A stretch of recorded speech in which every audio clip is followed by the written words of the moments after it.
Friends, physics पढ़ने के बाद बच्चे चाहते हैं न्यूमेरिकल्स लगाना, क्योंकि देखिए कंसेप्ट तभी स्ट्रांग होगा जब आप न्यूमेरिकल्स लगाएंगे। बिना न्यूमेरिकल्स लगाए आपका फिजिक्स का कोई भी टॉपिक का कंसेप्ट अच्छे से स्ट्रांग नहीं होगा। तो अगर आप चाहते हैं कॉन्सेप्ट को स्ट्रांग बनाना तो आपको टॉपिक रिलेटेड न्यूमेरिकल्स लगाना होगा। तो फ्रेंड्स, इस सेशन में हम डिस्कस करने वाले हैं क्लास 8 के लिए। ये क्लास 8 है और बुक का नाम है फिजिक्स ऑल द वे। और हम लोग जो चैप्टर डिस्कस करने वाले हैं, जिस चैप्टर के न्यूमेरिकल्स डिस्कस करने वाले हैं, उस चैप्टर का नाम है मोर अबाउट एनर्जी, लेसन 4। हमने क्वेश्चन लिख रखा है क्योंकि टाइम मेरा बचेगा। मैं चाहूंगा एक ही शॉर्ट में जितने भी लेसन 4 में न्यूमेरिकल्स हैं उसको डिस्कस करने के लिए। उसके लिए ये जरूरी है कि हमें टाइम को बचाना होगा। तो हो सकता है मैं क्वेश्चन भी लिखूं और सोल्यूशन भी लिखा रहूंगा, हो सकता है मैं क्वेश्चन भी लिखूं और सोल्यूशन भी लिखूं और मैं उसको एक्सप्लेन कर दूं। तो ठीक है, इस क्वेश्चन में देखिए बोला जा रहा है a force of 12 newton acting on a body and displace it through a distance of 6 metre in the direction of force, calculate the work done.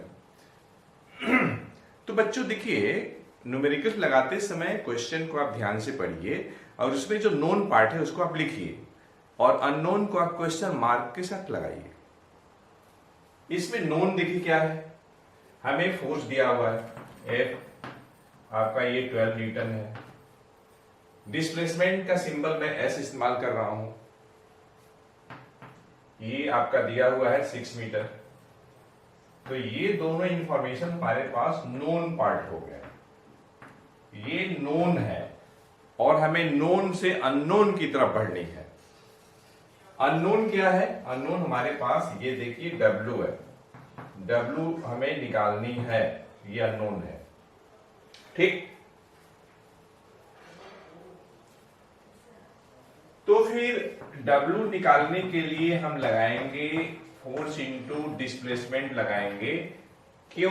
क्योंकि इसमें दिया हुआ है कि बॉडी का डिस्प्लेसमेंट जो हो रहा है इन द डायरेक्शन ऑफ फोर्स हो रहा है। मतलब जिस डायरेक्शन में फोर्स लग रही है, अगर मैं फोर्स का डायरेक्शन दिखा रहा हूं तो उसी डायरेक्शन में डिस्प्लेसमेंट भी हो रही है।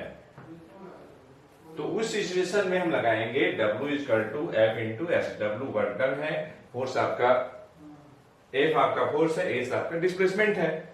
और यहाँ पे देखिए फोर्स भी दिया है, डिस्प्लेसमेंट भी दिया है। तो फोर्स आपका 12 न्यूटन, डिस्प्लेसमेंट आपका 6 मीटर।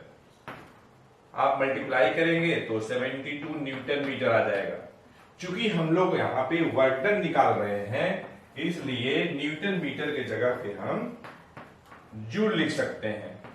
तो इस तरीके से रिक्वायर्ड आंसर आपका आ जाएगा 72 जूल। अब हम बढ़ते हैं क्वेश्चन नंबर 2 की तरफ।